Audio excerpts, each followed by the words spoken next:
The amount of billionaires, millionaires, CEOs, founders, and presidents of companies that have come out of those two programs is unbelievable. And so when you go to a place like that, and I'm talking about this is the extreme, Harvard and MIT, but when you go to places like that, you become a part of a very powerful network that's going to help you, right? So I think that's something that you have to consider when you're choosing a college is what does the network look like when I graduate that I'm a part of? And how are they going to help me 10 years, 20 years, 30 years down the road, when basketball's over. So, and just it goes back to name recognition. Like you can't get bigger name recognition than those two.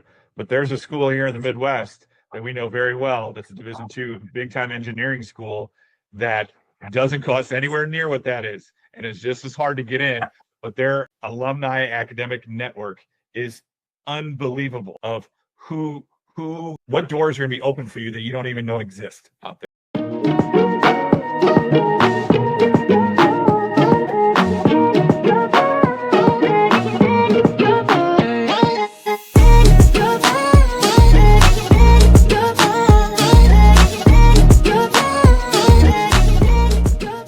Dreaming of playing college basketball? The recruiting process can be overwhelming, but with Net Results Recruiting, you're not alone. My name is Steve Schafer. I'm the founder and president of Net Results Recruiting, a full-service basketball recruiting solution based in Arizona.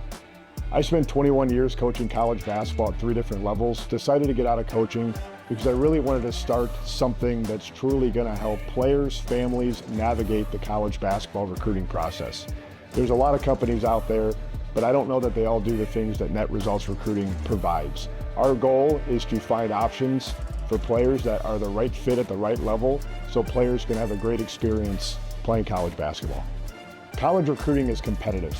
If you're not getting the exposure you need, you could be missing out on opportunities.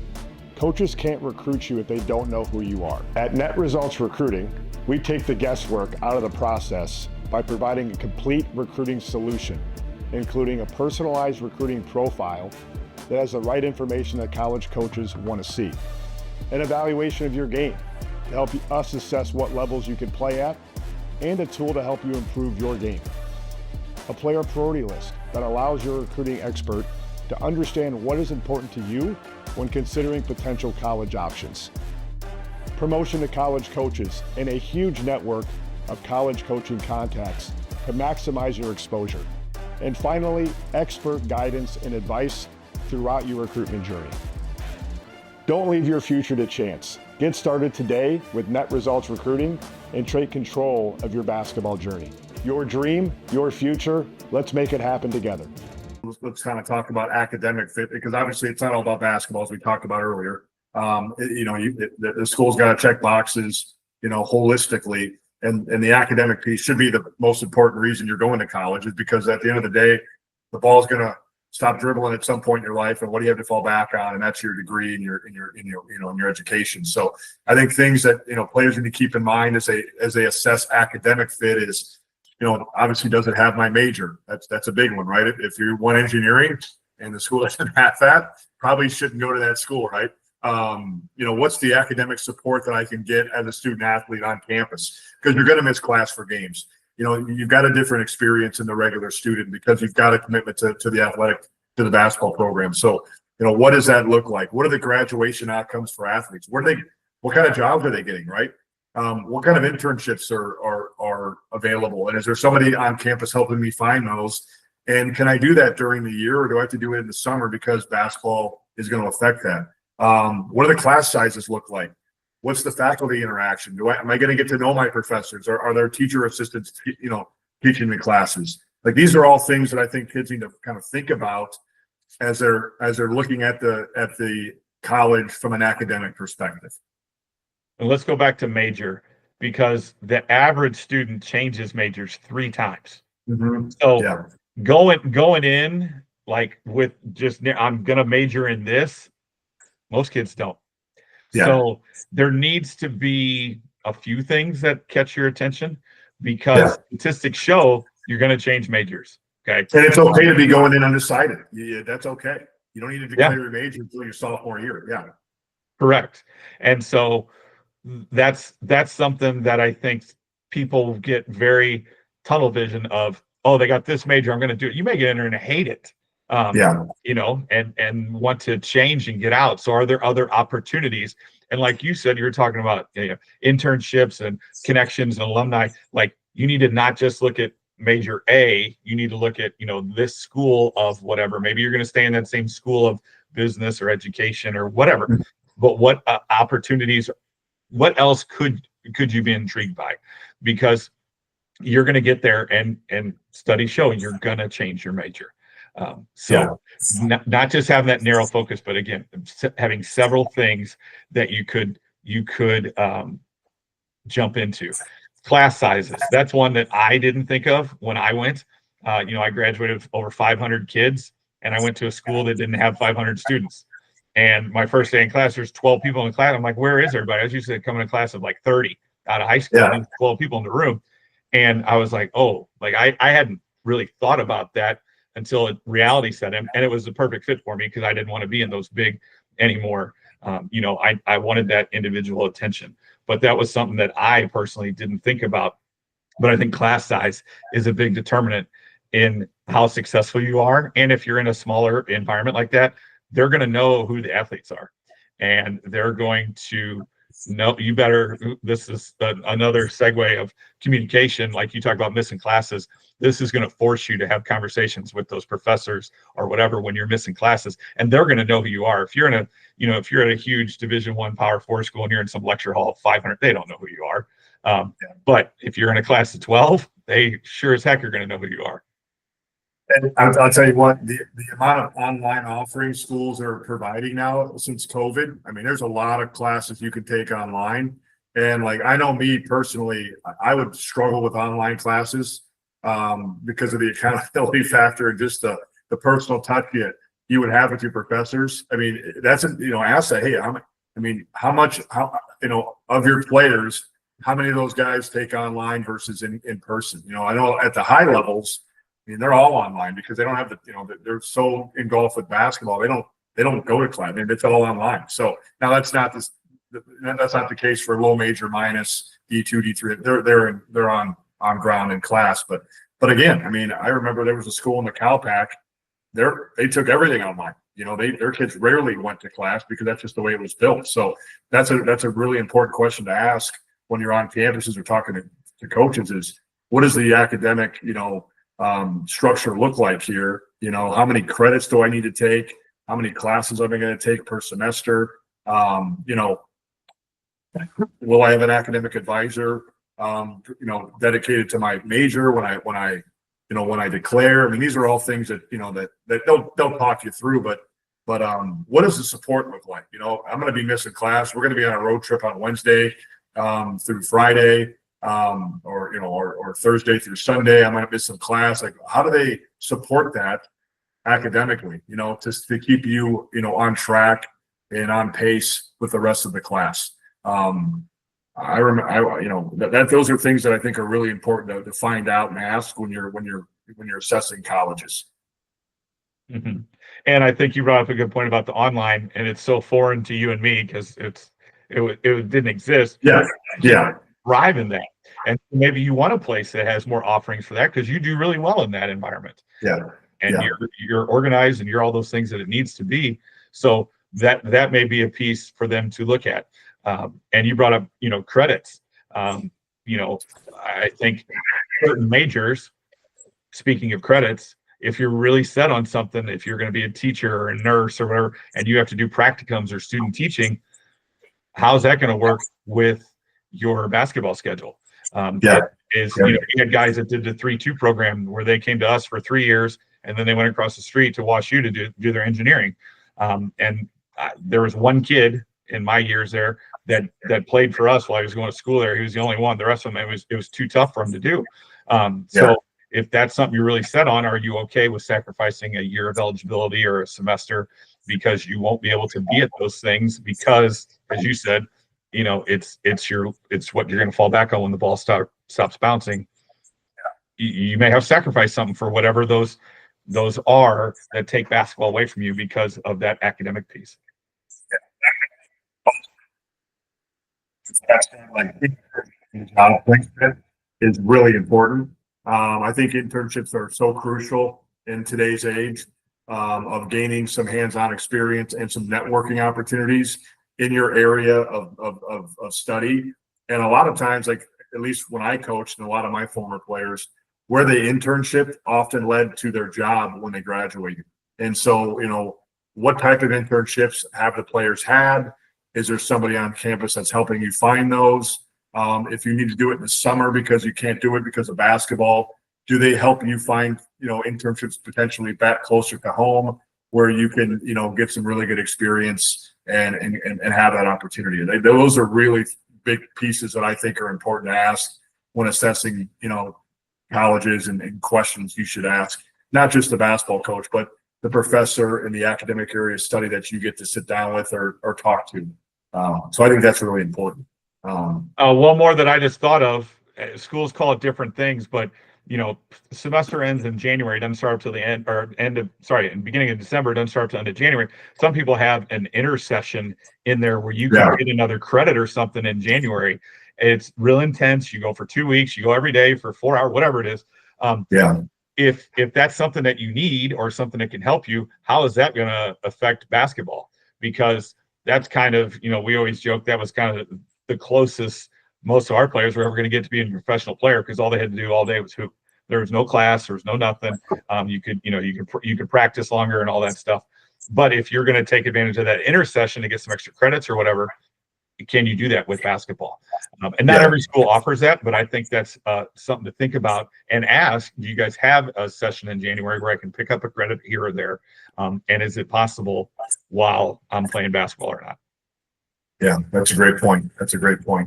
Well, let's shift gears into campus life and environment, because I think that's also important. I mean, basketball and academics are the most important pieces as far as choosing a college, but you have the rest of your life to work, right? College should be fun.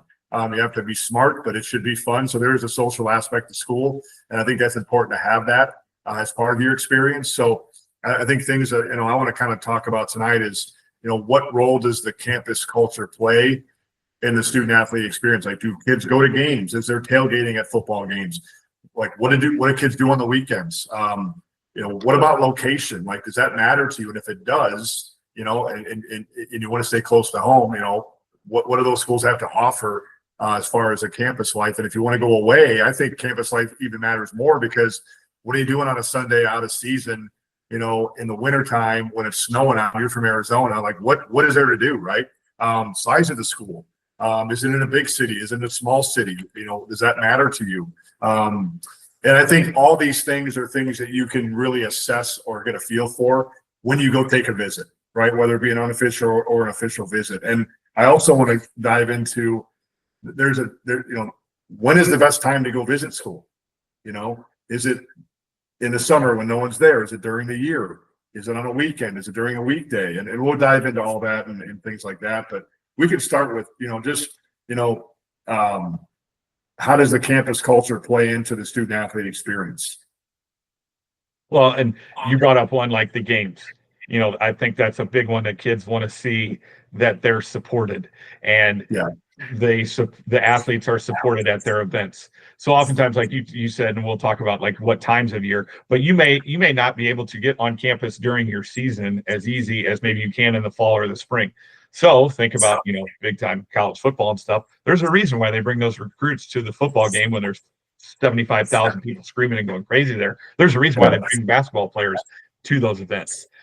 So if you can't make it to a basketball game, maybe you can make it to practice, go to a soccer game, go to a football game, go to baseball, softball, whatever.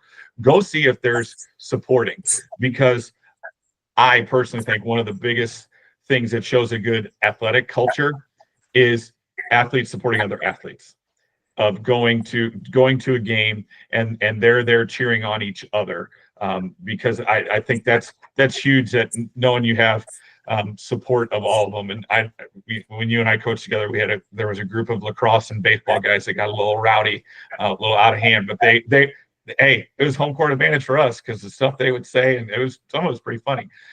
But of going to support one another, that's a extension kind of the school culture, if they're going there to support each other, I think. wow, so head coach at Benedictine University Mesa, and I won't name the names of the schools. But we played 3 WAC schools in different years, but we played them during the week, when school was in session. And we played, I'll say one of them, GCU, because it's no mystery. They packed the place. It is an amazing atmosphere. I mean, unbelievable. Better than some high majors. I remember Louisville came in and played them when Patino was the coach. And he's like, this is one of the best college basketball environments I've ever been in. It's amazing. Versus the other two, there was 200, 300 people in the stand. There was nobody there. We actually played 4 WAC schools. And the other 3 schools, there was nobody there. So all 4 schools in the same league. One school has a completely different game environment than the other 3, game in and game out. So, I mean, like you said, I think that matters. If you want to play in front of a crowd, and that matters, you want to see what kind of community and student support you get, turn on a game and see the stands. Go to a game and check it out. So that's a big piece for sure. Yeah. And then, we started talking about geography. And that's one of the questions that we ask any athlete when we sit down with them in net results is like, are you okay with leaving home, or how far is too far? Is it a plane ride? Is it a car ride? What matters to you? And then are you okay? Do you need to be in a big city? Do you want to be out in the suburbs? Are you okay being out? I mean, there's some schools out there that's it. Like the town is the school. Like, that's it. Are you okay with that? And that's something that I tell families, and I know you do too, like, you're going to have to sit around, usually sit around the kitchen table. You guys are going to have to sit around this table and really have this heart to heart. Like, are you okay with that? And some kids, absolutely. And some kids are like, no way. Like, I can't be in that small environment. Others are like, that's what they would thrive in. Getting on a plane versus, having a car to get there. We talked about the time that we coached together, on the weekends, there was a lot of players not on our basketball team, but in other sports that were from states away. They didn't have a car. They didn't have anything. They had to rely on teammates and stuff to get them places. So are you okay with that? What's your mode of transportation going to be? You really have to sit down and really know yourself to make the right decision for you, because you're the one that has to live with that one at the end of the day. Like you said, if you're sitting there on a Sunday and it's in season and you're off that day and the weather's terrible, like, are you sitting in the dorm room by yourself, or are there other people around to be engaged with, so you're not just like hating it? So and let's say you're a kid from Arizona and you want to get away from home. I really want to get away from home and go out to the East Coast. I want to go to school far away. Well, if that's the case and that's your goal, like I said, a common mistake families make is they sit back and wait for the phone to ring for those schools to reach out. I just talked to a school today from Pennsylvania on the women's side, and because we have a live period coming up for girls at the high school level, so I was getting our schedules out to coaches, and my response was, Coach, these girls look great. We really like them, but let me know if they're interested in coming to school this far away in Pennsylvania, and if so, I'll definitely reach out. Like, they assume, a lot of coaches that are far away from where you live assume you have no interest in going to school that far from home, because there's so many schools you're going to be flying over or driving past to get to theirs. Why do you want to come here? I can find you in my backyard, right? So if you want to go away from home and there's specific areas of the country you want to go play in, you have to be super proactive and reach out personally to those schools and let them know, hey, coach, just wanted to reach out, letting you know I'm sincerely interested in X university and going to school in, X state. You have to do that, because they're not going to assume or even think they have a chance of getting a kid from that far away. So really important thing kids have to do if they want to go away from home. Yep. That, because we hear that from the coaches all the time. Will that kid come this far? And you have to know. And that's one that changes over time. We've had kids, I think it shrinks more than it expands, but we have had kids go the other way, where they were like, no, I'll entertain those areas. I had a kid I worked with from Florida. He's up in Chicago, and he loves it. And I was like, we'll see how January freaking cold days there in January.